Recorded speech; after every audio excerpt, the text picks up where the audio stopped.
네, 휴식 잘 취하셨나요? 아마 그 발제가 끝나고 아마 그 궁금하신 사항이 많으셔서 그 대화도 많이 나누시고 궁금하신 질의사항도 많이 해주셨던 것 같습니다. 우선은 저희 발제 두 분 발제를 이어서 이제 토론을 진행하는데요. 진행하기에 앞서 저희가 그 입구에 이렇게 보시면 나갈 때 저희가 이렇게 화분을 드릴 거예요. 근데 이 화분이 혼합 폐플라스틱으로 만들어서 다시 재활용을 해서 이게 이제 화분으로서 활용하게끔 한 건데요. 이거는 지금 전주 사회적 기업 그 미소능력개발센터에서 사실 다른 타 지역의 사회 서비스로 교육 지원을 해드렸었는데 그에 이제 또 보답으로 다시 이런 또 기부를 받으셔서 이 오늘 지구의 날에 맞춰서 저희 포럼을 진행할 때 같이 뜻깊는 행사에 참여를 하고 싶다고 말씀해 주셔가지고 저희 오프라인 참석하시는 분들께 이 화분을 끝나고 또 전해드리도록 하겠습니다. 네, 감사하다는 말씀 제가 대표로 말씀드리겠습니다. 네, 그럼 이어서 저 이제 토론을 시작하도록 할 텐데요. 토론의 좌장은 저희 전라북도 사회적교육협의회 양홍철 회장님께서 함께 해주실 거고요. 그리고 토론 첫 번째는 주식회사 사람과 환경 강재원 대표님. 맨 왼쪽, 네. 그리고 두 번째 토론은 아름다운 가게 전북본부의 신은차 본부장님께서 함께 해주실 겁니다. 그래서 각 토론자분께서는 발표를 진행을 해주실 거고 그 이후에 좌장님 중심으로 해서 토론을 진행할 수 있도록 하겠습니다. 네, 첫 번째 저희 주식회사 사람과 환경 강재현 대표님 사례 발표 말씀드리겠습니다. 네, 반갑습니다. 사랑광경 강재원입니다. 오늘 사실은 이 자리에 그 초대해 주셨을 때 좀 오기가 좀 부담스러웠던 측면이 있었어요. 사실은 우리가 보통 사례 중심의 발표 요청을 받았는데 저희는 좀 어떻게 보면 실패한 사례거든요. 실패한 사례를 와서 좀 얘기하자니까 좀 자괴감도 많이 들었기도 했고 하필이면은 ESG 관련해서 협업한 대상이 사회적기업진흥원하고 SK였어요. 근데 이 당사자분들이 여기 와 계시니까 좀 민망하기도 하고 그렇습니다. 예, 일단은 저희가 ESG 관련해서 그동안 2, 3년 최근 ESG에 관련한 열풍과 함께 ESG라는 부분들이 사실은 아까 위기인가 기회인가라는 말씀을 갖다 먼저 해주셨는데 사실 저희가 위기와 기회를 갖다 동시에 다 안고 그걸 갖다 경험했던 측면이 있는 것 같은데요. 특히 ESG 경영에 따라서 중소기업이나 사회적 기업이 직접적으로 주도적으로 ESG를 관리해서 주도하기는 상당히 좀 쉽지 않은 부분이에요. 그런데 사회적 기업 자체가 무슨 ESG의 본자처럼 모든 대기업이나 기업들이 정책 파트너로서나 사업 파트너로서 자꾸 불러내기 시작하니까 저희 같은 사회적 기업, 특히나 자원순환 관련한 사회적 경제 기업들이 준비가 안 된 상태에서 많이 불려나오기를 해요. 그러다 보니까 기존에서는 당연히 사회적 가치만 가지고 있어도 충분히 먹혀 들어갔던 시대에 SV 1.0 시대라고 보통 얘기하는 시대에서는 다 먹혀 들어갔던 임팩트 투자들이 ES 경영이 일반화되면서부터는 상당히 이게 좀 보수적인 입장들이 요구하기 시작했어요. 그래서 제가 준비한 자료 두 번째 장 보시면은 기존에는 CSR이라든가 소셜 임팩트 예, 예, 예. CSR이라든가 소셜 임팩트 옛날에는 뭐 경제적 가치로 사회적 가치를 트레이드오프 하는 거죠. 내가 이렇게 돈 많이 많은 만큼 사회적 가치를 이만큼 보여주지. 아주 소극적인 CSR의 1.0의 시대라고 한다면 지금 ESG는 저희가 앞으로 짧게 얘기를 드리겠지만은 대부분 그 협업 ESG 협업했던 게 대기업 종합화학사들이었어요. 그러니까 ESG 경영 리스크들이 상당히 많았던 그런 화학과 에너지사들과 협업들을 갖다 진행하다가 뭐 결과론적으로는 잘 안 되고 그걸 바탕으로 또 새로운 예술 경영의 기회가 생긴 사례기는 한데요. 그러다 보니까 미래 생존 전략들에 대해서 상당히 구체적으로 얘기를 하는 거죠. 그래서 저희가 ESG 담당자들이라든가 대기업 화학사들을 가보면은 그런 요청들을 갖다 많이 해요. 기존에는 단순히 CSR의 개념이었다고 한다면 기존 뭐 SK도 마찬가지고 기존의 많은 그 소셜 임팩트라든가 CSR들이 결과론적으로 봐서는 지속성들이 좀 별로 크지 않았다. 그리고 되게 많은 기업들을 가지고 접근하는 데 불구하고 구체적인 결과들이 이어지는 것들이 약하니까 조금 더 보수적인 투자의 개념들이 있어서 투자의 규모라든가 방식들의 전환들이 이루어졌다라고 말씀하시더라고요. 특히나 저희들이 구체적으로 말씀드리면 SK 종합화학사, 그러니까 지금은 SK 종합화학이 이름이 ESG에 따라 ESG 바람에 따라서 지오센트릭으로 바뀌었어요. 그리고 SK 건설도 에코플랜트로 바뀌었고요. 그래서 이런 기업들하고 뭐 스펙스 추구협의회, SK 행복날에 뭐 SKC까지 해서 종합적으로 협업을 갖다 진행을 갖다 하려고 했었던 부분인데, 그쪽에서 얘기하는 것은 구체적인 밸류체인에 영향을 줘야 된다라고 얘기를 해요. 그러니까 단순히 당신들이 사회적 가치를 가지고 있는 게 아니라 그걸 넘어서서 적어도 우리의 밸류체인에 직접적으로 연계가 될 수 있는 사업 모델과 그 파급력들을 갖다 가지고 얘기를 하고 그에 대한 좀 투자. 그래서 예전의 투자보다는 훨씬 더 적극적이거나 요구하는 것들도 많아졌고, 실질적으로 이렇게 얘기하는 데서 옛날에는 그냥 사회적 기업이라는 가치만 가지고는 됐는데, 사회적 가치, 기업이 가치는 가치 플러스 무기와 네트워크와 협력 모델. 왜 그러냐면 요즘은 그 대체할 수 있는 스타트업들, 기업들, 소셜 벤처들, 그리고 기존에 있었던 중소기업들도 많이 성장하고 많이 변화가 있기 때문에 기존의 방식들대로 밀고 들어가는 방식들이라면은 상당히 당혹스러운 측면들이 있었던 거죠. 그래서 어, 굉장히 아까 DB 더블 버텀 라인을 갖다 이제 SK에서 많이 말씀하시는데, 사회적 가치도 중요하지만은 경제적 가치도 굉장히 중요한 지점이기 때문에 이 밸류 체인에 연계하려면 경제적 가치를 상응하는 그런 정도의 프로그램들을 갖다 같이 가지고 결합을 갖다 했으면 좋겠다라고 얘기를 했기 때문에, 사실은 상당한 노력에도 불구하고 여러 가지 2년 동안 노력했는데 사실은 결과론적으로는 좀 잘 안 됐어요. 그래서 그런 진행이 왔었고, 기존에 보면은 우리가 ES 투자라는 개념을 갖다 말하는데, 제가 경험해 본 일반 기업들이, 저희가 LG도 갔었고 롯데도 갔었고 그다음에 하나도 갔었고 할 수 있는 종합학사들은 다 가서 결합을 해봤는데 경영 리스크가 가장 컸어요. 그래서 유독 우리나라만 이 경영 리스크에 관한 부분들을 갖다 많이 얘기하잖아요. 그러니까 실질적으로 다가오는 것들은 미래 지향에 대한 가치, 근본적인 산업의 변화도 있긴 하지만은 당장 느끼는 것들은 경영 ESG 경영 리스크에 관련한 구체적인 행동들이 있어야 되는 상황이었고, ES 경영이 나온과 동시에 근본적인 변화가 아니라도 뭔가는 보여줘야 되는 상황이 된 거죠. 그러다 보니까 그린 워싱이라는 얘기도 나오고 ESG 워싱이라는 얘기도 많이 나옵니다.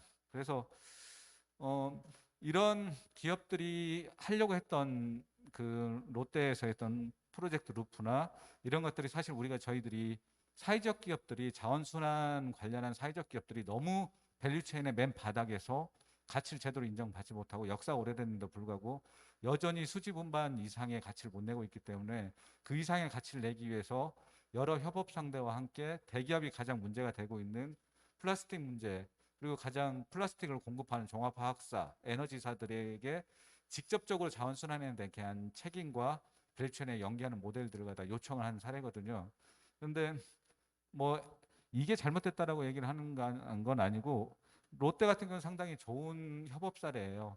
굉장히 다양한 스타트업들과 실질적으로 갈 수 있는 것들을 잘 묶었어요. 여기를 기획할 수 있는 임팩트 스퀘어라는 데가 상당히 잘 그걸 조합을 시켜서 잘 진행됐다라고 생각하는데, 그와 함께 지금 나와 있는 화면에 보시면은 엄청나게 많은 기업들이 그와 유사한 것들을 많이 했어요. 이게 저희가 SK 종합화학사 등등과 진행하려고 했었던 페트라든가 플라스틱을 가지고 좀 더 가치가 있는 제품들을 갖다 다시 환원시키는, 기존에 있는 다운 사이클링이 아니라 업 사이클링 이상, 그러니까 재료의 버진 이상 신재보다도 더 비싼 재활용품의 가치를 갖다 가지고 있는 종합화학사가 열분해라든가 SK 등등이 바라보고 있는 미래 산업들과 연계된 측면들이었는데, 이건 좀 성급했던 모델들이에요. 여기 보시면 다 페트를 가지고 장섬유라고 하죠. 장섬유를 가지고 의류를 만든, 아까 파타고니아의 사례를 그대로 우리나라에 적용한 사례인데, 이게 너무 많아요. 한 50가지가 넘어요. 모든 대기업들이 가방, 신발부터 해서 모든 것들을 다 걸쳐놨는데, 좀 성급한 건 있어요. 이건 뭐냐면은 근본적인 재질의 변화나 산업의 변화가 사실은 5년에서 10년은 걸려요. 그런 동안에 아무것도 안 할 수는 없으니까 이런 캠페인성들을 하는데, 실질적으로는 여기서 나오는 페트라면은 우리나라 페트가 남아나질 않아야 되는데, 사실은 우리나라의 페트의 재활용률이 0.1%도 안 돼요. 아니, 이렇게 의류로, 장섬유라고 하는 필라멘트로 가서 의류를 만드는 고급 재활용 기술로 적용되는 사례는 사실은 1%라고 얘기를 하는데, 0.1%도 안 되고 있는데 이 사람들이 다 당신네들이 버리고 쓴 페트병으로 만들었습니다라고 얘기를 하는데, 솔직히 외국에서 수입한 거죠. 우리나라는 재질의 문제나 여러 가지 문제 때문에 아직 이 정도로 상용화되지 못했어요. 근데 그 안에서 여전히 그린워싱이라고 얘기는 하고 있지만은, 여기 있는 그 기업들이 대부분 스타 유니콘 기업이라고 얘기를 했지만, 보통의 스타성들을 갖다 가지고 있는 유니콘 기업인데, 다 소셜 벤처, 사회적 기업, 그다음에 이런 스타트업들 기업들이 이런 거죠. 여전히 그린워싱이라는데도 불구하고 여전히 ES 경영 자체가 불러오는 대기업과 일반 기업과, 물론 정부 지자체도 마찬가지고요. 이렇게 협업할 수 있는 데를 계속 불러주는 건 여전히 시장이 열어준 굉장히 중요한 기회라는 것들은 분명한 것 같습니다. 그래서 그 부분에 대해서는 상당히 저희들도 고무적으로 시작했고, 그 사업들을 갖다 시작했는데, 그 주요 내용들은 제가 쓸데없는 것들을 많이 넣어가지고요. 보시면은 이 내용입니다.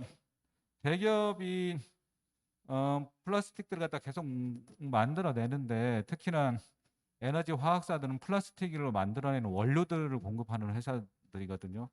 그러니까 이 원료들을 갖다 만들어낸 회사들이 결론적으로 근원적인 책임들에 대한 문제를 갖다 회피를 갖다 할 수 없는 거예요. 그러다 보니까 이걸 단순히 다운사이클링 되거나 다시 다운사이클링 된다고 하더라도 2, 3회 이상을 못 가요. 결국은 소각되고 버려지는 자원이 되는 걸 좀 더 무한 순환경제 차원에서, 그래서 SK들이나 LG도 마찬가지고 대부분 기업들이 얘기하는 것들은 뭐냐면은, 이걸 다시 원유를 화석 연료를 뽑은 원유 자체를 휘발유 상태 이상의 폴리머나 모노머 상태로 환원시키겠다는 거죠. 아주 획기적인 겁니다. 이건 전 세계적으로 다 이 방향들을 종합화학사들이 가고 있고, 종합화학사들이 유한한 자원을 가지고 미래를 갖다 가지고 얘기를 할 수 없어요. 계속 순환되는 자원 아니고서는 미래의 밥줄이기 때문에 ES 경영 자체가 단순한 광풍이 아니라 한쪽 측면에서는 미래의 먹거리이기 때문에 여기에서 가장 적극적일 수밖에 없었던 측면이었습니다. 그랬는데 저희들이 실패한 이후로 2년 동안 뭐 공식적으로 실패했다라고 끝난 건 아닌데, 서로 뜸해지면 뭐 실패했다라고 판단하는 게 되는 것 같고요. 결론적으로 얘기하는 건, 공식적인 원인은 저희 이 전주에 공장을 만들기로 했어요. 전국에 있는 사회 경제 기업들이 가지고 있는 자원들 플라스틱을 모아가지고 전주에 저희 사랑광경이 가지고 있는 부지에 공장을 만들어서 이걸 다시 SK의 부품이라든가 밸류체인 안에 집어넣겠다. 이 굉장히 좋은 그림이었는데, 공식적인 결렬의 원인은 지분의 형성이었어요. 저희가 지분을 어느 정도 형성하고 SK가 지분을 어느 정도 형성해서 뭐 SPC라든가 이런 특수목적법인이나 이런 것들을 만들어서 진행하자고 했던 게 사실 표면적인 이유였고, 뭐 대기업이 새로운 자회사를 갖다 만들거나 손자회사 만드는 것도 쉬운 일이 아니에요. 그건 제가 봐서는 보기 좋게 얘기를 갖다 하신 것 같고, 제가 봐서는 그 이유는 아닌 것 같아요. 실질적으로 SK가 직접적으로 관련돼 있는 사회적 기업이나 그 소셜 벤처까지 합치면 500개가 넘어요. 그러니까 우리가 가지고 있는 사회적 기업의 10%가 넘게 관여를 갖다 하고 있는 거예요.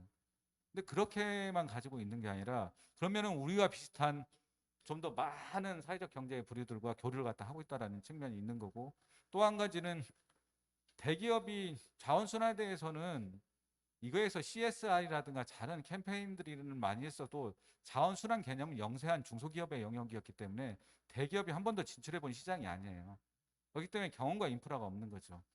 그런데 사회적 기업들과 경제 기업들과 하는 동시에 더 많은 중소기업들이라든가 기존의 밸류체인 안에 들어올 수 있는 기업들의 확장을 하다 보니까 우리보다도 훨씬 나은 기업들을 갖다 해볼 수 있는 거죠. 우리가 사회적 기업이라는 것 외에는 자원순위라는 사회적 편익은 똑같은 거예요.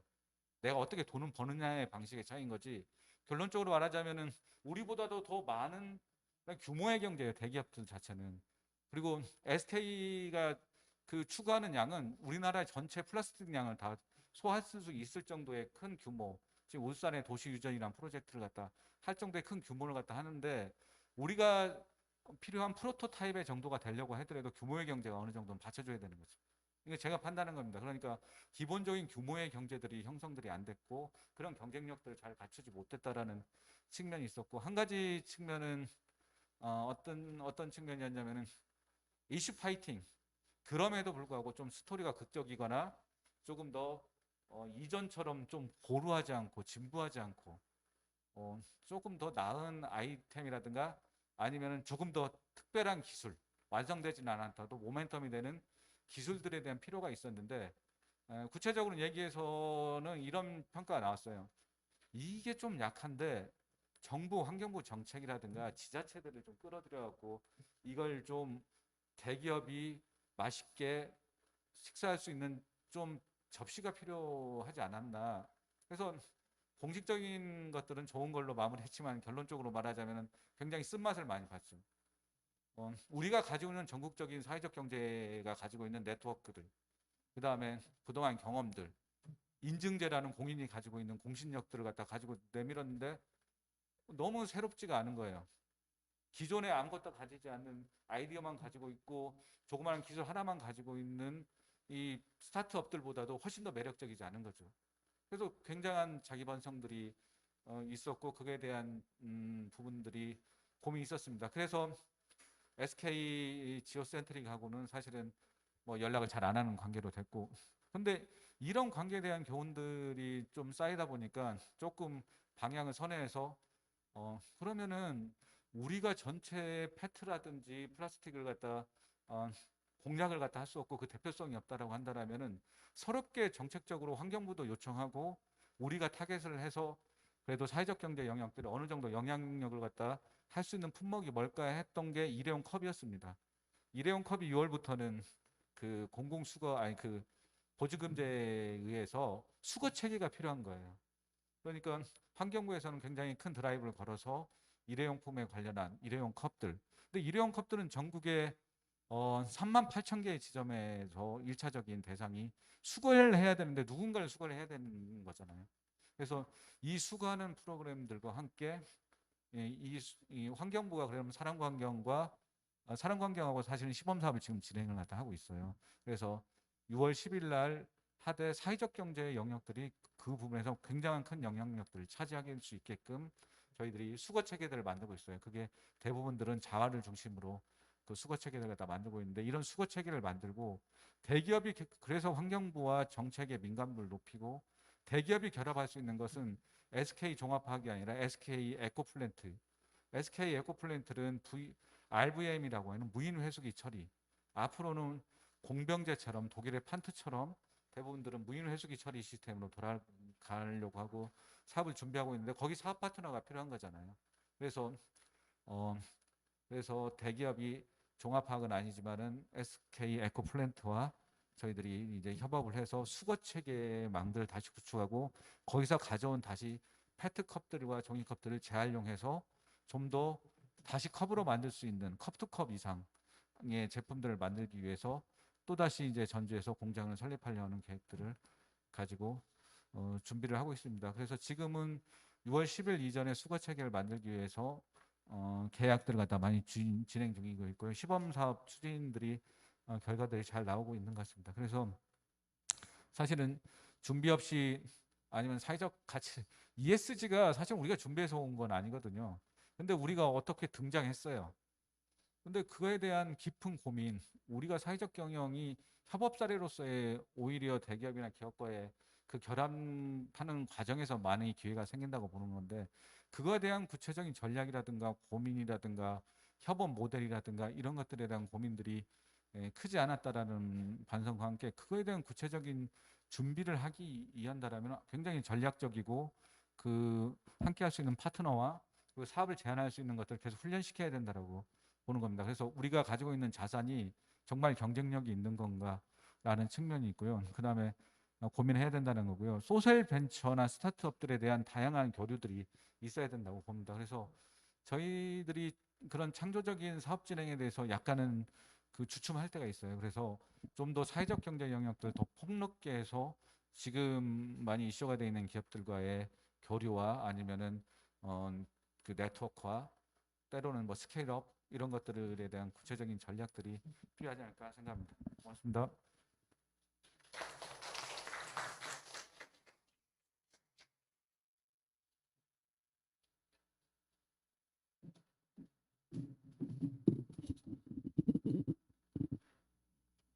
네, 주 사람관경 저희 전라북도 1호 사회적 기업입니다. 네, 그래서 좋은 말씀 그 상과 위주로 사례 발표 감사드리고요.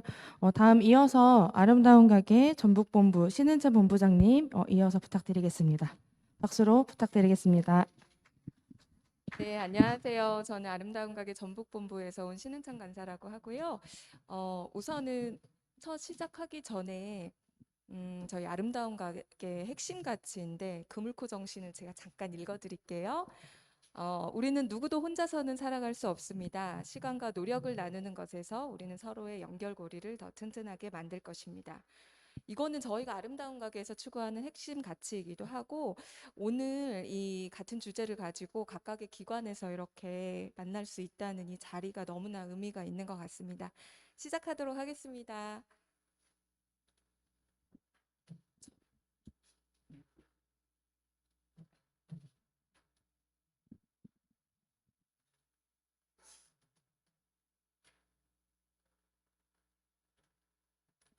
저희 아름다운 가게가 전북 지역에 2005년에 먼저 첫 발을 내딛게 되었고요. 이거는 그냥 가볍게 한번 봐주시면 좋을 것 같아요. 17년 동안 지역사회에 저희가 녹아들기까지의 과정을 좀 간략하게 작성을 해봤는데 다들 아시겠지만 아름다운 가게는 쓰지 않고 버려지는 물품을 기부를 하고요. 또 판매를 해서 그 수익금으로 소외된 이웃이나 환경을 위해서 사용을 하고 있는 비영리 단체입니다. 그 물품 기부는 시민들의 참여도 있고 대기업의 재고 상품을 기부하는 경우도 있는데 이 기증되고 판매되는 전 과정에 봉사활동 하시는 분들이 자발적인 참여를 하는 곳이기도 하고요. 또 사회적 가치 실현을 하기 위한 기업들과 또 개인들, 단체들이 참여를 하면서 이루어지는 아름다운 가게입니다. ESG 경영에 대한 이제 설명을 저도 계속 배우면서 제가 또 좀 취약했던 부분을 배우는 기회가 되기도 했는데 그렇다면은 아름다운 가게를 통해서 실제로 ESG 경영 실천을 하고 있는 기업들이 매우 많이 있거든요. 그런 경우에는 어떠한 사례들로 또 어떻게 준비되고 진행이 돼 있는지 제가 좀 가볍게 사례 중심과 사진을 보면서 좀 진행을 해보겠습니다. 먼저 이제 네 가지 사례를 좀 준비를 해봤는데요. 기업과 단체가 참여하는 경우, 그리고 공공기관이 참여해 준 경우, 그리고 또 교육, 친환경 매장 이렇게 네 가지 카테고리를 좀 준비를 해봤고요. 기업의 ESG 경영 실천이라고 해서 그 같이 행사를 진행한 사례들이 있는데 아름다운 가게의 특징이 있어요. 굉장히 쉽고 누구나 참여할 수 있고 또 참여했던 임직원들이 재미를 좀 느낄 수 있는 즐거운 행사로 만든다는 좀 아름다운 가게만의 고유한 좀 특징이 있는데요. 이런 것들은 이제 제가 이따가 사례 발표하면서 조금씩 자세하게 말씀드리도록 하겠습니다. 요즘에 이제 그 언론 매체를 통해서 요즘처럼 뭐 환경이나 책임에 대한 문제들을 좀 많이 접하게 된 거는 정말 처음인 것 같아요. 그 전에도 물론 아름다운 가게는 활동을 하고 있었지만 이런 문제들이 좀 부각되고 있는 게 좀 반갑기도 하고 저희가 또 앞으로 해야 될 일이 많다라고 생각을 하고 있고요. 또 공공기관에서는 어떻게 협업을 했는지 또 아름다운 가게에서는 이 실천도 중요하지만 우리가 이제 아이들을 위한 교육에 대한 것도 중점을 많이 두고 있거든요. 그래서 어떻게 참여를 했는지 또 친환경 매장에 대해서도 설명을 좀 드리도록 할게요. 이 부분은 그 이마트 에브리데이에서 기업에서 사회공헌 활동의 일환으로 송천동에 작년에 170평의 공간을 기부를 받았는데 저희는 그 공간을 가지고 친환경 매장으로서 어떻게 자리매김을 하고 있는지 자세히 설명드리겠습니다. 자, 아까 김진석 팀장님 이제 강의를 들으면서 그 제조 과정에서 ESG 관리가 필요하다라는 거, 이 부분에 대해서 제가 굉장히 공감을 했어요. 왜냐하면 이제 다국적 기업들의 특징이 물품이 잘 나갈수록 생산하고 있는 생산자들의 삶은 더욱 가난해진다고 생각을 하고 있거든요. 또 이런 불공정한 과정들이 다수 있었고, 또 아름다운 가게에서는 그 문제에 대해서 친환경 매장에서 다국적 기업이 아닌 공익상품 존이라고 있는데 제조 과정이나 제품 믿을 수 있지만 대부분 이제 이런 기업들이 좀 굉장히 영세한 경우가 있어요. 그래서 아름다운 가게에서 공익상품이라는 그 이름으로 어떻게 판로를 지원하고 있는지 그 부분도 같이 설명드리도록 하겠습니다. 네. 먼저 기업에서 참여하고 있는 부분인데요. 아까 말씀드린 대로 아름다운 가게에 좀 참여를 같이 하면서 좀 특징이라고 할 수 있는 게 우리가 같이 즐겁게 무엇을 할 수 있는지, 어떻게 실천을 할 수 있는지 담당자하고 먼저 이제 만나서 처음에 의논하는 부분이거든요.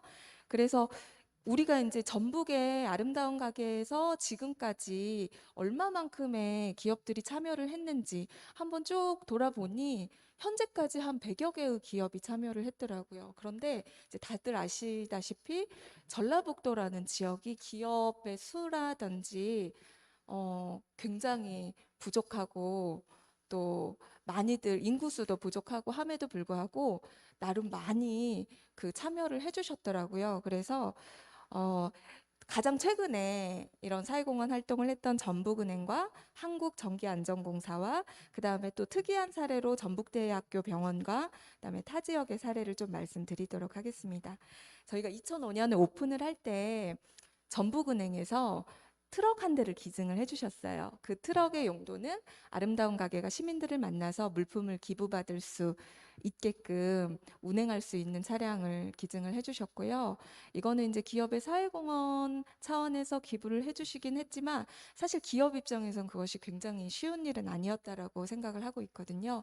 그런데 저희가 이제 그 트럭은 15년을 사용을 하고 아쉽게도 얼마 전에 폐차를 하게 되었습니다. 요즘에는 이제 수도권 중심으로 해서 저희도 전기차로 좀 교체되고 있는 추세이기도 하고요. 그리고 사진을 보시면 네 번째 사진을 보시면 저게 아름다운 가게 그 기부 기증 스테이션이라고 하는데 요거는 롯데물산에서 제작을 하셔서 기부를 해주신 거예요. 이것 또한 친환경 소재로 저희가 저게 종이 박스거든요. 기증함을 만들게 되었고 저 기증함은 이제 우리하고 같이 행사를 하고 있는 기업의 로비에 설치를 해놓고 있습니다. 로비에 설치를 해서 아름다운 가게에 물품 기부를 수집을 하는 기간 동안 로비에서 임직원분들이 접할 수 있게 좀 설치를 해놓고요. 그 양옆에 보시면 캐릭터 인형이 있어요. 반코미와 릴라라고 하는데 멸종 위기 동물을 상징하는 아름다운 가게의 두 캐릭터입니다. 일단 전북은행 같은 경우에는 임직원들에게 모든 이제 홍보 수단을 동원을 해서 ESG 행사를 같이 추진을 하겠다. 그리고 집에서 버려지는 물품에 대해서 기부를 받겠다. 이제 홍보 기간을 걸쳐서 수집이 되었고요. 그리고 날 하루를 정해서 행사를 진행을 하게 되었습니다. 한국전기안전공사 같은 경우에도 이런 행사는 진행은 했는데 사진에 보시면 첫 번째 사진이 여기 이제 한국전기안전공사 본사 건물이에요. 그 앞에다가 배너랑 설치가 되어 있는데 이거는 혁신의 위치에 있는데 아름다운 가게에 물품 기부를 하기 위해서 매장을 방문해야 하는데 그 기증을 받고 있는 스테이션을 좀 거점 지역으로 이 공기업을 활용을 하겠다라고 이제 협의가 돼서 이렇게 설치를 해주셨어요. 그래서 혁신도시에 살고 있는 주민들을 위해서 이 건물을 개방을 해주신 거죠. 기부 물품을 들고 그 한국전기안전공사에 방문을 하시면 거기에서 기증품 접수를 하실 수 있고 또 1층에 카페가 놓여져 있거든요. 카페가 준비되어 있는데 이제 사회공헌 부서에서는 기부하러 오신 주민들에게 또 차 한 잔 드릴 수 있고 그러면서 한국전기안전공사에 대한 인식도 좀 좋아질 수 있고 여러 가지 서로 협업할 수 있는 사례들이 있어서 제가 한번 적어봤습니다. 전북대학교 병원 직원들이 이제 물품을 기증을 받았고요. 이거는 병원에서 행사를 했었습니다. 이제 이 바자회 수익금이 발생을 하는데 수익금의 사용처는 의료 소외계층을 위해서 사용을 하겠다라고 생각을 해서 이제 준비가 되었고요. 지금 저희가 굉장히 독특한 사례가 있다고 말씀을 드렸는데 이게 이제 모아진 수익금만큼 의료 소외계층을 돕기를 위해서 사용을 하려고 했는데 이게 이제 그분이 지금은 아니지만 초기에는 의료비를 현금으로 개인이 받게 되셨어요. 이 선정되신 분이. 그러면은 그 비용을 가지고 본인 생계비를 사용을 하게 된 사례가 한 건 있었습니다. 그런데 병원에서 이제 제가 굉장히 그때 놀랍고 감사하게 생각을 했던 것은 병원의 입장에서는 그 부분까지도 리스크를 감안을 하고 이 행사를 추진을 했고 또 행사처 입장에서는 어쨌거나 본인들이 사회적 가치 실현을 위해서 하는 행동이기 때문에 그런 리스크까지도 다 감안을 하면서까지 진행을 했던 행사여서 조금 특이한 사례였던 것 같습니다. 타 지역 사례에 대해서 좀 말씀을 드리자면 삼성반도체에서 본인들이 직원들이 입는 유니폼이라고 해야 될까요? 단체복이 몇 년이 지나면 이게 굉장히 낡거나 아니면 새로운 유니폼을 받게 되는데 이 유니폼을 버려지는 게 이제 좀 아쉬웠던 것 같아요. 그래서 아름다운 가게에 업사이클링 파트가 있는데 에코파티 메아리에 좀 문의를 주셨고 실제로 에코파티 메아리에서는 그 회수된 유니폼을 가지고 새로운 업사이클링 제품을 좀 만들었었던 사례가 있었어요. 그래서 이제 어떤 제품으로 이렇게 탄생을 하는지 문의를 해보니까 그것은 그 유니폼의 재질에 따라서 다르기 때문에 때로는 필통으로 탄생하기도 하고 때로는 가방으로 또 지갑으로 이렇게 탄생을 한다고도 합니다. 그리고 이거는 아름다운 가게와 행사하는 기업과의 문제는 아닌 것 같고요. 여기에 행정기관까지 또 협업을 해줘야 되는 사례가 한 건 있었는데 아름다운 숲 조성이라고 해서 임직원들이 물품 기부하고 판매하고 그 수익금으로 공공기관, 행정기관과 협업을 해서 지저분했던 쓰레기가 쌓였던 공간을 아름다운 숲으로 좀 조성을 했던 그런 사례가 있었다고 합니다.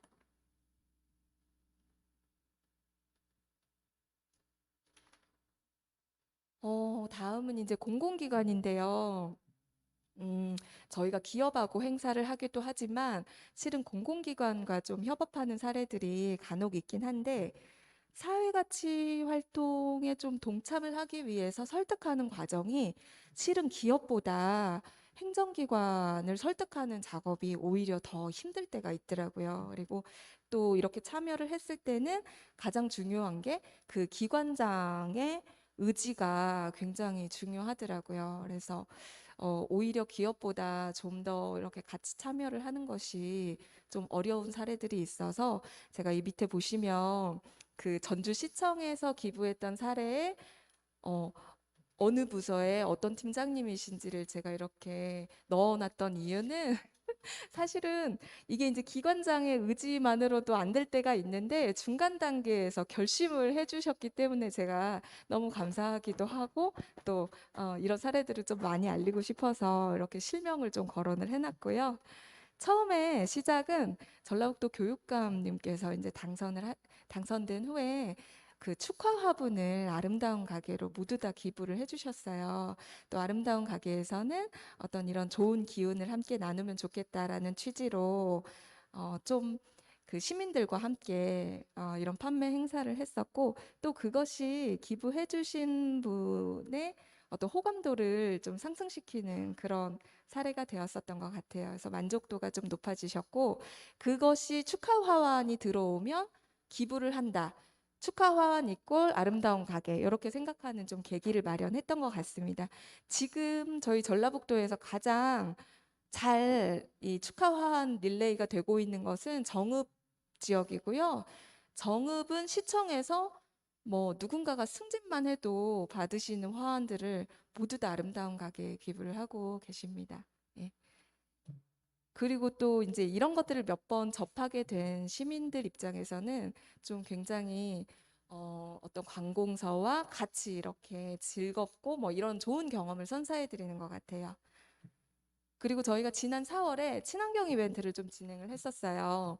화분이 버려지기도 하고 또 물품을 기증해 주시는 분들에게 저희가 감사 인사를 드리는 겸 해서 그 조그마한 꽃포트, 꽃대 하나가 심어져 있는 꽃포트를 좀 이렇게 드리면 좋겠다라고 해서 이제 여기저기 많이 문을 두드려 봤는데요. 결국에는 전주시청의 천만그루 도시정원과에서 그 이야기를 들어주셨고 이제 처음 설득을 할 때는 그 부서에 전화를 해서 우리가 아름다운 가게가 이런 취지로 이렇게 이렇게 진행을 하려고 한다. 좀 설득하는 작업이 있었고 그 부서의 팀장님께서 공감해 주셨기 때문에 저희가 300개의 꽃포트를 기부를 받게 되었어요. 그리고 전주에는 지금 3개의 매장이 있는데 그 매장에서 시민들과 함께 친환경 이벤트를 좀 성황리에 잘 마쳤습니다. 근데 제가 이렇게 진행을 해보니까요. 실은 ESG라는 말이 처음 나왔을 때 일반인들과 이제 소통을 함에 있어서 굉장히 좀 쉽게 다가오지는 않더라고요. 또 그리고 그것에 대해서 설득하는 저의 입장에서도 어렵기도 하고 어떻게 이렇게 설명을 드려야 될까 이렇게 고민은 했었는데 사례 정리를 하다 보니까 아름다운 가게가 굉장히 쉽고 다가가기 편하게 좀 진행을 많이 한다라고 생각을 하고 있습니다. 네, 동의 안 해주실지는 모르겠지만. 그리고 저희가 친환경 매장을 이제 오픈을 할 때 아까 말씀드렸다시피 대기업에서 기증받은 공간이 있어서 그 공간에 대해서 홍보를 좀 하고 거기에 또 다양한 시민들이 참여하실 수 있고 캠페인 장소로도 활용하실 수 있을 것 같아가지고 그 부분에 대한 홍보가 좀 적극적으로 필요했는데 그 당시에 이제 덕진구청에 그 문의를 드렸고 그 부서에서 구청 관할 주민센터 통장회의를 통해 가지고 그 모든 홍보 내용을 다 배포를 해주셨어요. 그래서 이제 아름다운 가게가 덕진구에 이제 위치해 있으면서 조금 자리를 잡을 수 있게 관공서의 도움을 좀 받았던 사례가 있었습니다. 저 사진에 보시면 그 첫 번째 사진은 이번에 4월에 전주시청에서 저희가 기증받은 꽃포트이고요. 그 다음에 두 번째는 그 처음에 도교육감님께서 기증해 주셨던 화환을 저희 그 활동천사님이라고 부르거든요. 매장에서 자원봉사 하시는 분들이 환하게 웃으시면서 찍은 사진이고 세 번째는 정읍시 그리고 마지막 사진은 전라북도 의회에서 기증해 주셨던 사진입니다. 네. 저희가 아름다운 가게가 사회적 가치를 좀 실현을 해야 할 때 가장 중요하게 생각을 해야 되는 게 무엇일까라고 했을 때 교육도 빠질 수 없는 것 같아요. 그리고 이제 이 교육에 대해서 다양한 연령대가 있는데 우리가 어떻게 접근을 할 것인지 유치원에서부터 지금 성인까지 참여를 하고 있는 교육에 대해서 그 교육안이 모두 다 동일할 수는 없어서 연령대에 맞춘 교육안이 개발이 마무리가 됐고요. 또 유치원생을 교육을 할 때는 저희가 또 유튜브를 통해서 볼 수 있는 채널이 다양하게 갖추어져 있습니다. 그리고 이제 환경교육을 할 때 친환경 매장이 지금 그 송천동 천변 쪽에 자리하고 있기 때문에 삼내에서 왔던 초등학교에서는 그 천변에서 플로깅을 먼저 하고요. 그 다음에 아름다운 가게 오시면은 그 세미나 공간이 있어요. 제가 지금 그 말씀을 드리고 싶은 거는 공익적인 목적으로 회의실이나 세미나 공간이 필요하실 때 저희 그 아름다운 가게 친환경 매장을 활용하셔도 충분히 가능하다고 말씀을 드리고 싶습니다. 그래서 그 공간에서 환경 교육을 하고 그리고 업사이클링 체험까지 할 수 있는 이런 그 준비가 되어 있고요. 연령대별 맞춤으로 환경 교육을 하고 있는데 저희가 주로 하고 있는 업사이클링 체험은 소파를 만들 때 그 소파 가죽을 염색을 하는 과정들이 있어요. 그런데 그 과정 중에서 굉장히 많은 오염이 되기도 하고 또 그 생산자들은 굉장히 심한 위험에 노출이 되기도 하거든요. 근데 그렇게 해서 만들어진 소파 가죽이 결국에는 그 재단을 하고 나면 나머지의 가죽들이 버려진다는 거죠. 저희 아름다운 가게가 그 자투리 가죽을 이용해서 업사이클링 체험을 할 수 있게 키트를 좀 개발을 했고요. 그러니까 이왕 만들어진 제품에 대해서 우리가 이제 버려지지 않고 좀 활용할 수 있는 방안이 없을까라고 하다 보니 이게 이제 교육까지 접목이 된 사례라고 볼 수 있겠습니다.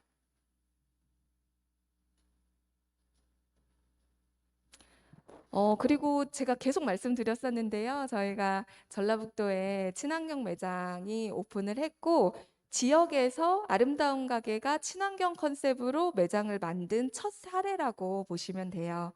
그리고 여기에는 대기업이 공간을 내주었기 때문에 오픈이 가능했었고, 아까 이제 우리 그 강재원 대표님하고 이야기를 나누다가 ESG가 대기업의 몫은 아니다. 이게 이제 단체라든지 중소기업에서도 충분히 활용할 수 있는데 이제 이런 아쉬움의 말을 처음에 나누기도 했었거든요. 그 사례가 두 번째 저는 보자기 아트 협회라고 보고 있는데요. 여기에는 기업도 아니고 또 그렇다고 중소기업도 아니고 그냥 협회가 모아진 곳이에요. 이 보자기를 가지고 요즘에 왜 과대포장이라든지 또 일회용 사용이라든지 이런 거에 대해서 많이들 문제의식을 갖고 계시는데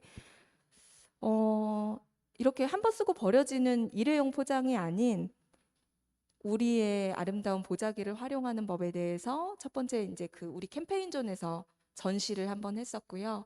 그리고 그것을 활용하는 방법에 대해서 원데이 클래스를 진행을 했었습니다. 밑에 사진을 보시면 보자기로 굉장히 예쁘게 포장을 해놓고 거기에다가 이렇게 메모해 놓은 사진 보이실 거예요. 그리고 협회 회원들이 모여서 아름다운 하루를 진행을 했었고요. 굉장히 반응이 뜨거웠었어요. 그 사진에 보시면 기부된 보자기 천을 가지고 서로 막 구매하기 위해서 막 집어드는 모습이 보이시는데 굉장히 즐거운 행사를 진행을 했었습니다. 그래서 이렇게 대기업뿐만이 아니라 단체, 개인이 또 이렇게 참여할 수 있는 친환경 프로그램이 있다고 좀 알려드리고 싶었고요. 그리고 마지막 사진에 보시면 지구 살림이라고 보이실 거예요. 아름다운 가게에서 제조한 상품은 아닙니다. 그러나 이것들은 친환경 제품들인데요. 아름다운 가게에서 편집을 해서 한데 모아가지고 그 공간에서 시민들이 구매도 하고 또 접할 수 있게 한쪽 공간에 좀 진열을 해놓은 사진입니다. 요즘에는 그 친환경 제품이 이제 화려하지 않고 예쁘지 않고 그럼에도 불구하고 좀 약간은 불편하긴 해도 오히려 젊은 층들이 많이들 선호를 해주시는 거예요. 그 소비를 하실 때 좀 그래도 내 소비에 대한 가치 실현을 좀 많이 생각하시는 분들이 오히려 젊은 층이신 것 같습니다. 그래서 이제 상품은 굉장히 다양하고요. 친환경 상품 중에는 뭐 스테인레스 빨대 그리고 친환경 수세미 여러 가지 제품이 좀 준비가 되어 있습니다. 그리고 그 단체 선물을 준비를 하실 때 이 친환경 제품을 또 준비를 하시는 단체들이 있으세요. 그랬을 때 이제 메시지 전달도 굉장히 친환경적인 메시지 전달이 가능하고 또 환경을 요즘에 많이 생각들을 하시니까 이런 제품을 찾아주는 것만으로도 실천할 수 있다라는 거를 좀 알려드리고 싶습니다.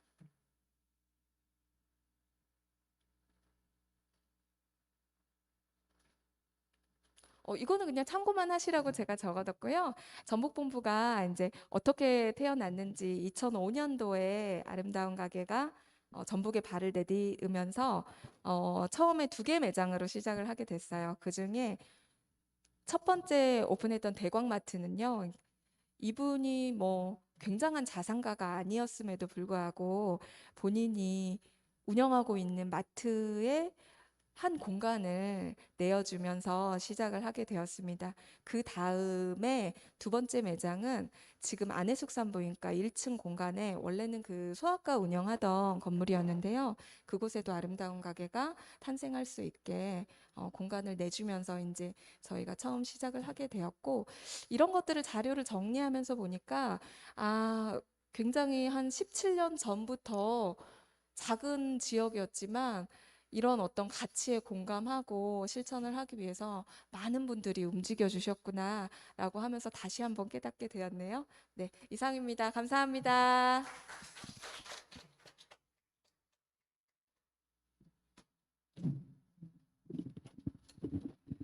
네, 아름다운 가게 전북본부 신은채 본부장님께서 그 각 사례별로 자세하게 설명해 주신 것 같습니다. 감사합니다. 네. 그 작년에도 전주시 박람회 때 한 공간에서 또 아름다운 가게 본부장님께서 또 역할을 해주시면서 같이 또 활동을 하면서 저희가 조금씩 이렇게 인연을 맺으면서 올해 그 포럼 때도 모시게 된 것 같습니다. 네, 근데 지금부터는 이제 제가 잠시 이제 빠지고 저희 이제 부차장님 중심으로 해서 좀 자유롭게 질의응답하고 토론하는 시간을 갖도록 하겠습니다.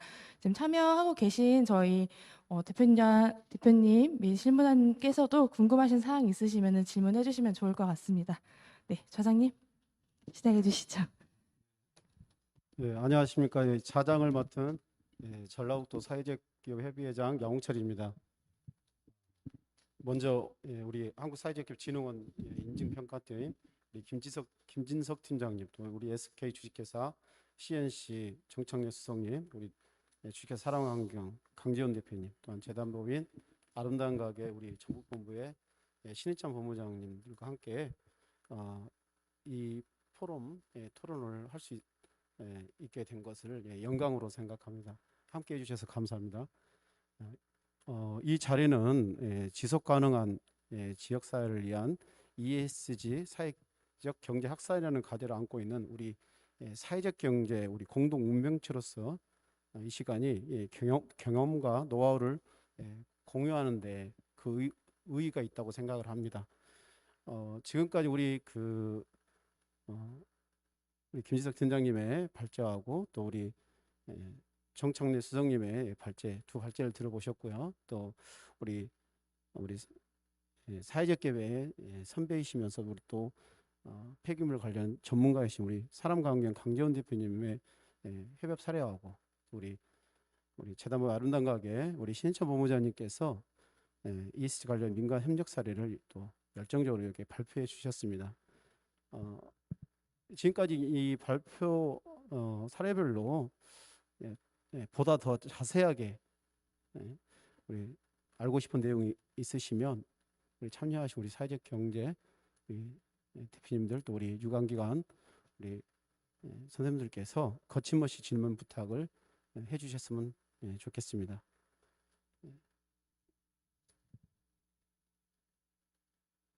사례별로 궁금하신 사항 있으시면 질문 부탁드립니다.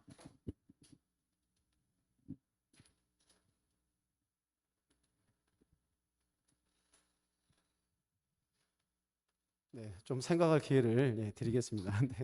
네, 질문이 없으실까봐 제가 좀 질문을 준비를 해가지고 왔습니다. 그런데 사전에 공유를 하지 않은 부분도 있고 공유한 부분도 있습니다. 제가 오늘 발제 내용들을 이렇게 들어보면서 우리 사회적 가치와 ESG는 상대적인 강조점, 관점이 좀 다르다는 생각이 듭니다. 우리 사회적 기업들은 사회적 가치를 추구하는 경우 기업을 둘러싼 주주, 노동자, 지역 등 이해관계자를 우리가 고려하는 경향이 강한데요. 민간 기업의 그 ESG를 추구하는 경우에는 리스크를 없애고 기회 요인을 잘 찾는 건강한 기업 조건을 만드는 데 그 관점이 있는 것 같습니다. 그래서 제가 우리 김진석 팀장님께 좀 질의를 하고 싶습니다. 우리가 사회적 가치하고 ESG를 엄밀하게 구분해서 배제하기보다는 ESG가 일반 기업의 이미지를 그럴듯하게 포장하는 수단이 되는 것을 막기 위해서 우리 사회적 경제가 할 수 있는 역할이 무엇인지 그걸 좀 의견 주셨으면 감사하겠습니다. 네, 제가 사실 아까 사람과환경 대표님 얘기를 들으면서 사실 좀 가슴이 아프기도 하고 그러면서 또 사실은 저런 사례가 있었기 때문에 이제 그에는 대비를 할 수 있다고 봅니다.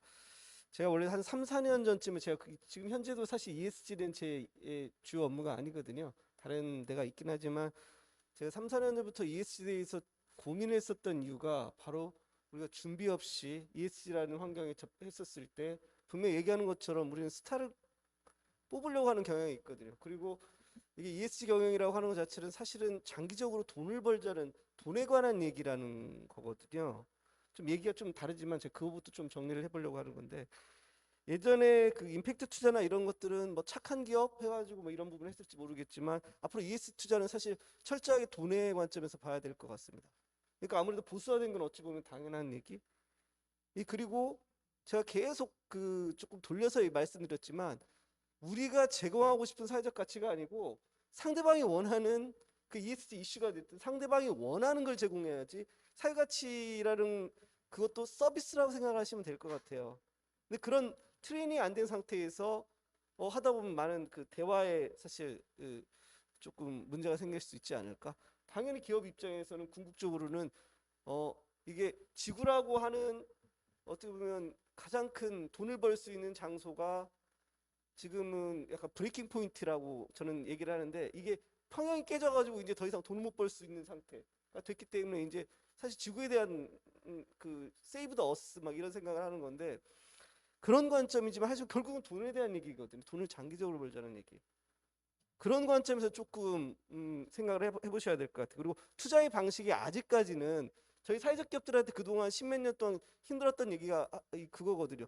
사회가치라고 하는 추상적인 것을 돈으로 어떻게 매칭시켜서 하는 게 우리는 계속 뭐 SROI 막 얘기하지만 실질적으로는 되지 않는 현실에서는 작동하지 않는 이런 기제 사실 그 부분이 가장 어려운 부분입니다. 근데 아직까지도 ESG 경영 초기이기 때문에 거의 네거티브 스크리닝 방식이라고 그래가지고 ESG 경영을 아무리 잘해도 기본적으로 돈이 안 되면 투자가 안 돌아온다는 겁니다. 다만 ESG 경영을 잘하면 탈락을 안 시키는 거예요. ESG 경영 못하면 돈이 아무리 잘 벌 수 있는 구조가 갖춰졌더라도 ESG 경영을 ESG 관점에서 안 된다 그러면 탈락시키는 관점. 근데 앞으로는 저는 사실은 이게 파저티브 스크리닝이라고 해가지고 그런 방식으로 변환해야 되지 않을까. 아직까지는 사실 스타트업들한테 투자 얘기를 하지도 않습니다. 그리고 아까 정창래 수석님이 말씀하신 것 중에 여러분들 투자를 받을 건가요 말까요 라는 그런 논의 있잖아요. 이 논의가 사실 외국에서 저도 궁금해서 한번 찾아봤습니다. 사실 ESG 경영을 얘기할 때 가장 대표적인 데가 파타고니아인데 거기는 투자 안 받습니다. 왜 안 받냐면 투자자의 이익을 받게 되면 투자자의 이익을 고려를 해야 되는데 그러면 그 회사의 본연의 미션이나 본연의 추구하려는 가치가 훼손될 수 있기 때문에 자기가 투자를 안 받는다. 물론 이거에 대해서 반대의 의견도 있어요. 선한 영향력을 더 보다 폭넓게 전파하려면 당연히 투자를 받아서 해야 된다. 뭐 이런 대립되는 의견들도 있다는 말씀. 그래서 사실 ESG 경영 다시 한번 말씀드리면 돈에 관한 얘기 그리고 ESG 경영 우리가 저는 항상 ESG 경영을 받아들이는 무슨 관점에서 ESG 경영을 받아들인다는 표현을 하지 우리가 그걸 뭐 바꿀 수 있다 뭐 할 수 있다 우리 사회혁신처럼 뭐 이거 그런 관점은 사실 사회적 기업들한테 조금 능력도 없고 아직 그런 세가 구축돼 있지도 않고 앞으로도 그게 불가능하다고 저는 봅니다.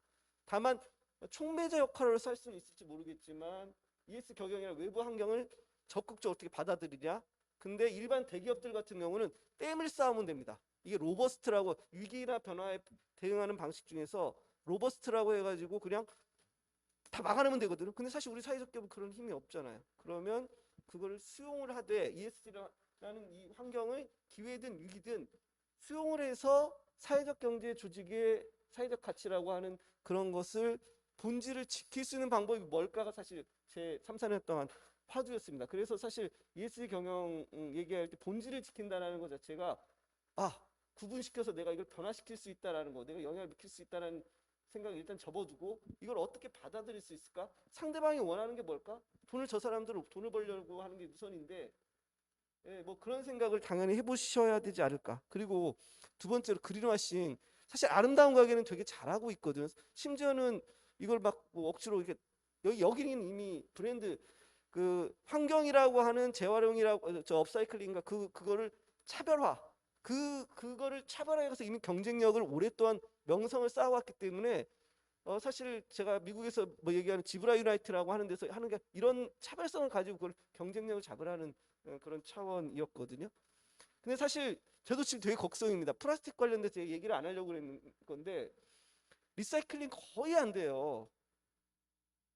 근데 사실 우리나라에 뭐 엄청난 게 많은 게 있던 난 사실 이게 사실 좀 걱정됩니다. 이게 나중에 우리가 사회적 경제니까 이게 스토리텔링 차원에서 얘기하면 그냥 익스큐즈 같아요. 어차피 그건 사회적 경제 테두리에서 얘기하는 거니까.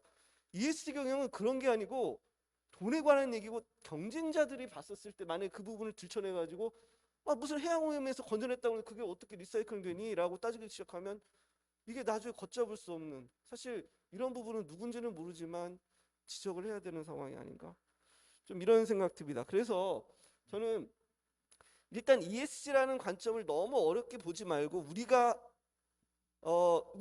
뭐를 할 수 있는지를 먼저 생각을 해야 될 것 같아요. 모든 걸 다 하려고 100점을 맞으려고 하지 말고 우리가 제공하는 서비스나 우리가 창출하는 사회적 가치를 기꺼이 껴안으려고 하는 기업들이 있을 수 있거든요.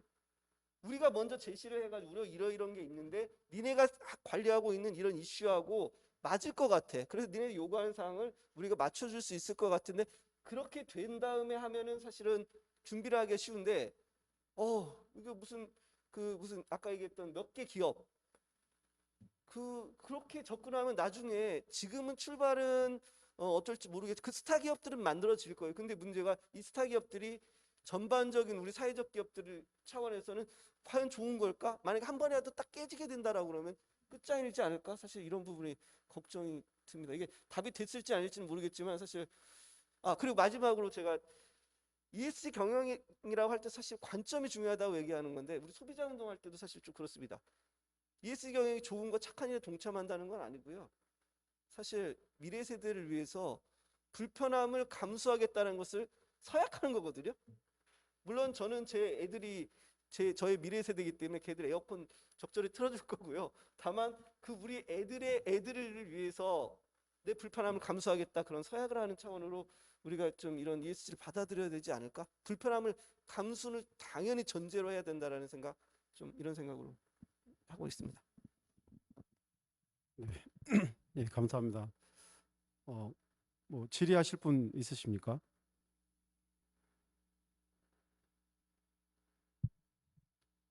시간은 언제까지? 5시까지. 네. 시간이 부족한 점이 아쉽습니다.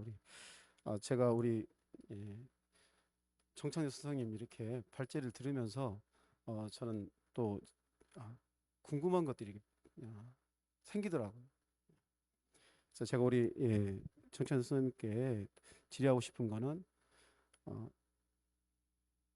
2011년 3월에 그 스티브 잡스가 그 자기 자사 제품 공개 행사에서 애플의 DNA는 기술력만으로 충분치 않다. 교양 과목과 인문학이 결합된 기술이야말로 우리의 가슴을 뛰게 하는 결과를 만든다 이렇게 설파를 했는데 실질적으로는 결과가 많은 지식인들이 말을 하기를 인문학 강풍이 수박 겉핥기에 머물렀다는 이런 지적들이 있습니다. 기업 입장에서 민간기업 입장에서 지속 가능성을 담보하는 것은 그 기업에게 이익이 우선시 돼야 되는데 ESG 경영은 손해를 강요하는 이 성질을 갖고 있는 것 같습니다. 기업이 사회적 가치의 지속이 아닌 이윤의 지속을 위해서 ESG를 단순 마케팅 요소로만 이용하고 그 본질적인 가치 이건 애변해 버릴 수 있지 않나 그런 부분에 대해서 우려가 있습니다. 의견 듣고 싶습니다.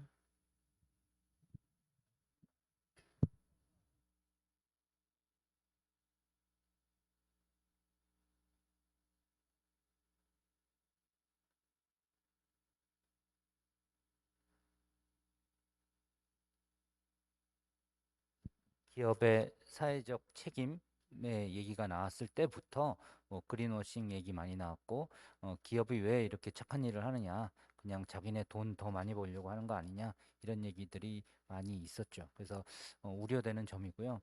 기업들도 이제는 그런 걱정들을 익히 들어왔고, 그래서 조금 더 이 민간 기업들도 진정성을 갖고 사업을 해야 되지 않나, 그런 생각이 많습니다. 그런 측면에서 저는 사회적 경제 기업에 조금 기대한다고 그럴까요? 희망적인 그런 부분들이, 제가 여태까지 만나본 사회적 경제 기업 분들은 대부분 다 진정성이 있으세요. 그죠? 예. 뭐 돈 벌기 위함이 아니고, 지속 가능이라는 의미도, 이 뭐 재무적인 지속 가능성도 있지만, 지속 가능성이 재무적인 거 외에도 우리가 지속, 뭐 사회가 됐던 지구가 됐던 그런 거에 관심들이 많으시고요. 그래서 우리 사회적 경제 기업한테 배울 것도 있고, 민간 기업이 반대로 민간 기업, 사회적 경제 기업이 민간 기업한테 배울 것도 있다고 생각을 합니다.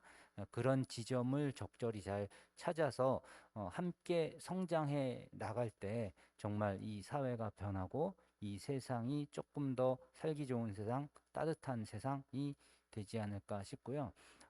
기업도 당연히 뭐 그린워싱이 됐던 이런 부정적인 요소에 대해서는 조심해야죠. 그러나 저는 민간 기업의 한계가 분명히 있기는 있다고 봅니다. 물론 예전에 제가 대학 때 기업의 존재 이유, 이윤 극대화였거든요. 근데 지금은 기업의 존재 이유 그러면 적어도 저희 SK에서는 이윤 극대화는 아니에요. 뭐 행복이라고 표현도 하고, 또 이해관계자의 행복, 뭐 지속 가능, 뭐 이런 얘기들을 하고 있거든요. 그래서 그런 부분들에 있어서 양쪽이 조금 더 신경을 쓰고 협업을 하면은 좋지 않을까. 그러면 서로 함께 배우면서 아까 좌장님께서 말씀하셨던 그런 우려도 좀 줄어들지 않을까 기대를 해봅니다. 네, 감사합니다. 우리 SK하고 우리 사회적 경제 기업 간에 우리 ESG 경영 환경을 대응하기 위해서 많은 협력 방안들이 앞으로 만들어졌으면 하는 그 기대를 가져봅니다. 혹시 이제 질문 생각하신 분 있으시면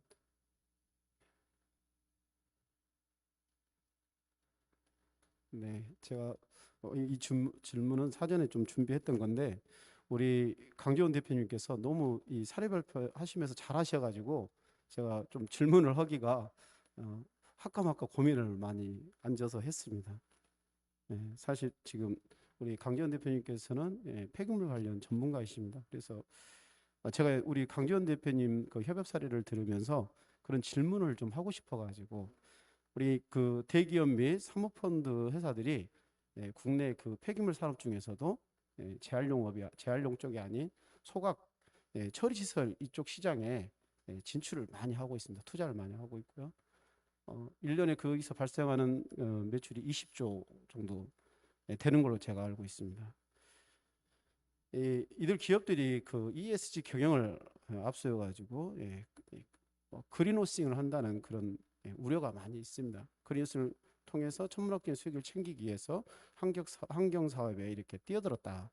이런 의견들이 있습니다. 하물며 이 재활용 사업을 이 부분을 포장하기 위해서 협업을 하고 있는 건 아닌가, 이런 우려에 대해서 한번 말씀 듣고 싶습니다. 아, 사실은 가장 얘기 많이 나온 건 SK 에코플랜트예요. 건설 회사죠. SK 건설이 에코플랜트라는 플랜트를 만드는 환경 전문 기업을 가면서 사실은 M&A 방식으로 성장을 하는, 사실은 그건 SK 방식 중에서도 그걸 M&A를 통해서 상당히 이 강화하는 방안들이 주로 하고 있는 데가 SK 에코플랜트긴 해요. 그게 어떻게 보면 협업 사례가 될 수도 있기도 하고, 그런데 실질적으로 SK는 이제 환경을 처리하는 시설을 운영하는 건설과 함께 하는 방향이기 때문에 그 외형과 처리 시스템에서 완성된 구조를 가져가고 싶어 하는 것들이 있고요.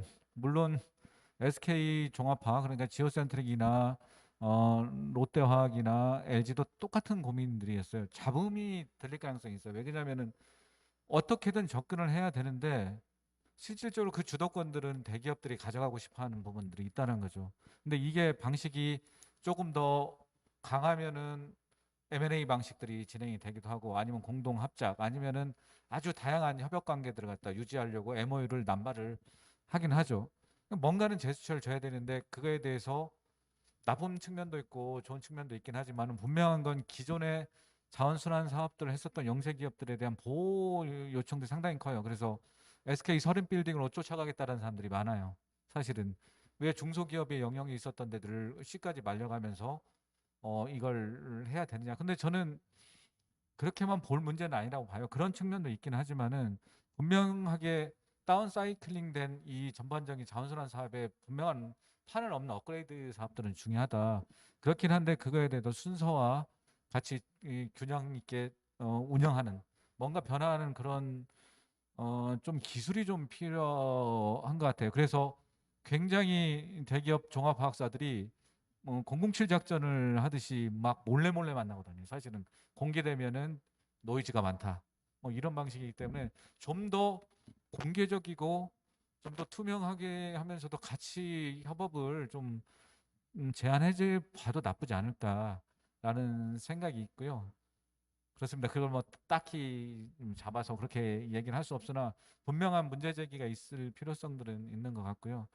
제가 마지막으로 이제 뭐 발언할 기회가 없어서 정리하는 느낌으로 얘기를 하자면은 ESG 자체가 자꾸 경영의 얘기를 해요. 꼭 사회적 기업, 사회적 경제 얘기는 아닌데 ESG를 요구하고 주도하는 것들은 소비자자, 고객이자 시민인 저희들이 그걸 요구하기 때문에 경영에 대한 압박이 있어야 되는데 우리나라에 대한 풍토가 자꾸 다양한 ES 경영에 대한 니즈에 대한 이해관계자들이 있잖아요. 근데 이게 이 자본에 관한 돈 중요합니다. 그렇긴 하지만은 그 흐름에서 좀 더 뭐 탄소세라든가 플라스틱세라든가 수출에 대한 규제라든가 앞으로서 재활용의 몇 프로를 만들어내지 않으면은 규제라든가 이런 방식에 다급하게 전공되다 보니까 철학이 조금 더 부족해 보인다.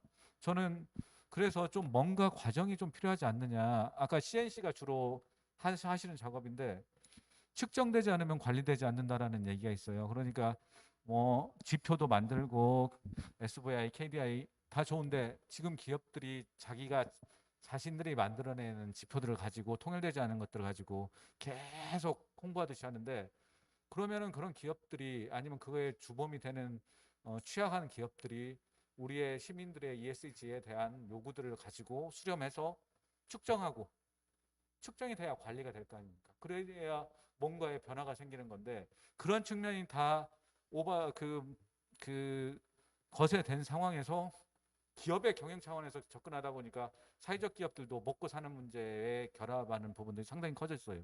그래서 저는 ESG의 본질은 우리 시민에 대한 요구에서부터 시작해서 기업의 근본적인 변화를 요구하는 건데 그거에 대한 다양한 니즈에 대한 이해 집단 관계가 역전돼 있기도 하다.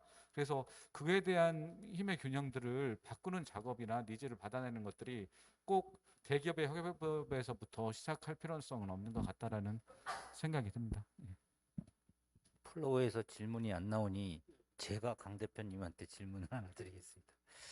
제가 오늘 아까 제가 발표하면서 저는 민간 기업의 ESG 경영 사례를 발표한다고 말씀드렸고 사회적 경제 기업은 어떤 관점에서 이 ESG를 바라봐야 되는지 그래서 저희 민간 기업은 투자자 관점이다.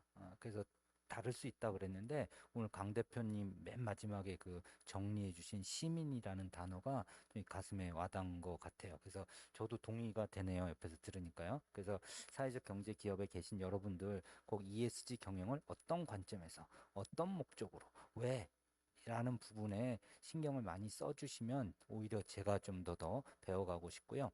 우리 강 대표님한테 그 질문은 강 대표님 오늘 말씀 중에 제 이렇게 머릿속에 남는 게 대기업과 사회적 경제 기업의 협업이에요.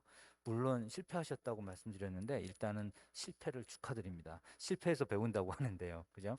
그래서 혹시 이 실패를 통해서 어떤 경험이 생기셨고 또 앞으로 대기업과 사회적 경제 기업이 협업을 저는 당연히 해야 된다고 믿거든요. 그래서 요번에 이 실패한 사례를 갖고 다음번에는 어떻게 하면 뭐 어떤 SK든 아니면 사랑과 환경이든 또 다른 데든 간에 이 두 조직의 생리가 제가 보기엔 너무 다르거든요. 그러니까 다른 사람들끼리 만나니까 이게 부부싸움 하듯이 이게 잘 이렇게 그 관점의 차이가 있는 건데 견해의 차이가 있는 건데 어떤 걸 배우셨고 다음번에 혹시 또 이런 걸 추진한다면 어떻게 하면은 성공하겠다 이런 거 좀 한 말씀 해주시면 고맙겠습니다.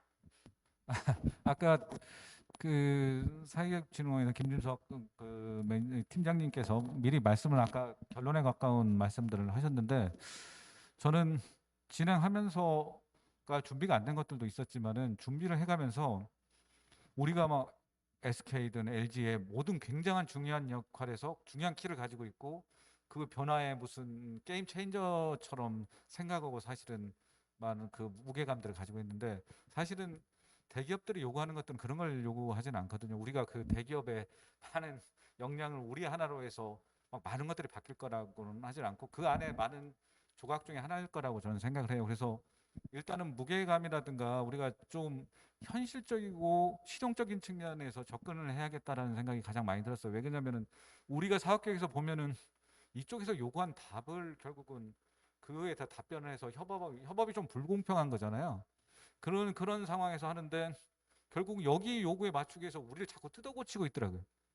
여기에 맞춰 이게 부족하네. 그러면 우리가 10년, 20년 동안 이걸 해왔는데 이 사람들에 맞춰갖고 이게 부족하네. 이 사람은 뜯어가지고 나중에는 우리가 못하는 사업이 돼버렸어요. 이렇게 커져버려가지고 우리가 안 해봤던 사업이고 규모가 점점점 100억, 200억, 300억 이 나중에 끌려가면 이게 우리 사업인가요? 대기업 사업이 되는 거지. 그래서 우리 대기업이 우리한테 그 많은 것들을 요구하는 것도 아니고 우리가 대기업에 그 많은 것들을 해줄 수도 없어요. 그래서 우리가 잘하는 것들에 대한 본질들을 꾸준히 지켜나가지 않으면 안 되겠구나.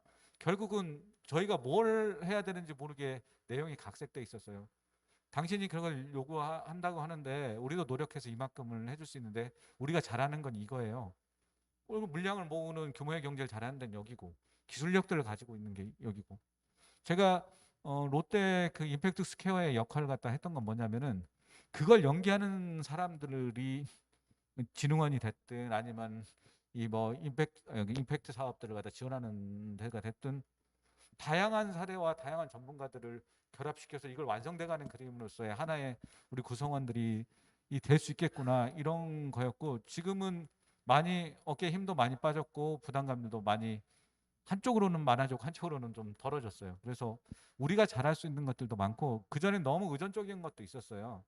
그러니까 우리가 여기 바다에 스타트한다는 생각들이 있었거든요. 왜 그냥 규모화가 필요한 부분이니까 상당히 많은 예산이 필요했던 부분이고 근데 적은 예산으로서도 우리가 한 발자국도 못 나갔구나. 그러니까 이 사람들하고 더 진전된 얘기를 할 수가 없는 거예요. 그래서 조금이라도 우리가 해볼 수 있는 영역에서 한 발짝이라도 해보고 우리가 해보는 만큼 가지고 얘기를 하자. 거창한 계획서와 아주 사회적 가치가 90% 담긴 그 사업 계획서예요. 나머지 실행 계획 보면 한 10%도 안 돼. 그래서 좀 어깨에 힘도 좀 빼고 그리고 우리가 할 수 있는 것들을 갖다 만들고 그리고 실제로는 좀 적은 규모이긴 하지만은 우리가 좀 시작해 볼 수 있는 지점도 찾아보고 해서 그냥 마냥 기다리고 있을 수는 없고 우리가 해볼 수 있는 영역에서 다시 협업을 진행을 했으면 좀 더 낫지 않았을까 이런 생각입니다. 네. 약속된 시간은 지나가고 있습니다. 추가 질문 있으십니까? 없으시면 우리 시간을 네. 우리 토론 하신 30초씩 마무리 발언 하도록 하겠습니다. 우선은 이 포럼이 오늘이 첫 시작이라고 들었는데요. 같이 참여할 수 있게 돼서 또 그리고 그 전에 앞서서 이제 두 분의 강의 들으면서 좀 많이 들었던 그런 기회가 되었습니다. 앞으로도 열심히 저희가 나눔과 순환을 지역 사회에서 좀 뿌리 깊게 그 전파할 수 있는 아름다운 가게가 할 수 있는 고유의 역할을 좀 열심히 해보도록 하겠습니다. 감사합니다. 네, 제가 지금 한 토론회나 이런 걸 한 세 번째, 네 번째 이렇게 참여하는 것 같은데 오늘처럼 사실 속된 말로 궁합이 잘 맞는 경우는 처음이었던 것 같습니다. 네, 제가 마지막으로 한마디 꼭 말씀드리고 싶은 거는 우리 관점이 가장 중요한 것 같습니다. ESG를 남한테 맡기지 마시고 우리가 할 수 있는 부분, 우리가 할 수 있는 영역이 뭔지를 생각을 하고 그 다음에 얘기를 해야지. 안 그러면 자칫 제가 처음부터 말씀드린 게 ESG를 둘러싼 다양한 이해관계자들이 있다라고 그랬잖아요. 그 다음에 ESG라고 하는 건 스테이크홀더, 다양한 이해관계자의 이익을 그 자체를 나쁘다라고 생각하지 마시고 우리의 관점을 먼저 갖고 거기서부터 출발하는 거. 상대방이 다른 요구를 해도 내 관점에서는 이렇게 생각해라는 그걸 가지고 얘기를 하시면 좀 많은 걸 얻어낼 수 있는 게 아닌가? 저는 사실 그렇게 생각을 하고 있습니다. 네, 감사합니다. 예, 오늘 멀리까지 온 보람이 있는 것 같습니다. 저도 너무 많이 배운 것 같고요. 저는 제 마지막 발언 대신 두 가지 질문을 던지고 대신 마무리하고자 합니다. 하나는 사회적 경제 기업에게 있어서 ESG 왜 해야 되는가? 아까 관점의 문제이고요. 두 번째는 오늘 강 대표님의 실패 사례를 듣고 대기업과 사회적 경제 기업의 협력 방안, 협력하기 위해서 우리는 각자 무엇을 준비해야 되는가? 두 가지 질문을 던지고 답은 저도 모릅니다. 다음번 포럼에 또 이 주제가 될 수도 있을 것 같아서 그래서 마무리 발언을 대신하겠습니다. 감사합니다. 저는 말을 많이 한 것 같고요. 긴 시간 동안 고생 많으셨습니다. 예, 시간이 좀 부족한 점이 아쉬운 것 같습니다. 오늘 이 나눈 뜻깊은 대화가 우리 사회적 경제, 우리 모두의 미래를 혁신적으로 바꿔 나갈 거라고 저는 확신하고 또한 기대합니다. 오늘 열띤 토론해 주신 우리 팀장님, 우리 시장님, 우리 대표님, 본부장님 너무 감사드리고 우리 함께 참석해 주신 우리 사회적 경제 또 유관기관 우리 선생님들께 감사드립니다. 수고하셨습니다. 네, 우선 오늘이 첫 시작입니다. 하지만 지금 고민을 많이 안겨주신 것 같고 저 또한 많이 부족한 부분을 느꼈던 것 같고요. 또 자연스럽게 저희 정창래 수석님께서 또 이렇게 숙제를 두 가지를 주셨습니다. 우리 사회적 기업이 ESG 경영을 왜 해야 하는가? 그리고 우리 사회적 경제 기업이 대기업과의 협업에 대해서 또 고민한 숙제를 또 주셨는데 저희 차후에도 오늘을 시작으로 해서 다양한 교육 또 포럼 등을 통해서 저희 전라북도가 ESG 경영 관련해서 좀 앞장설 수 있도록 앞으로 노력할 수 있도록 하겠습니다. 우선은 장시간 다들 너무 고생 많으셨고요. 앞으로도 더 좋은 모습으로 찾아뵙도록 하겠습니다. 이상 포럼 마치도록 하겠습니다. 감사합니다.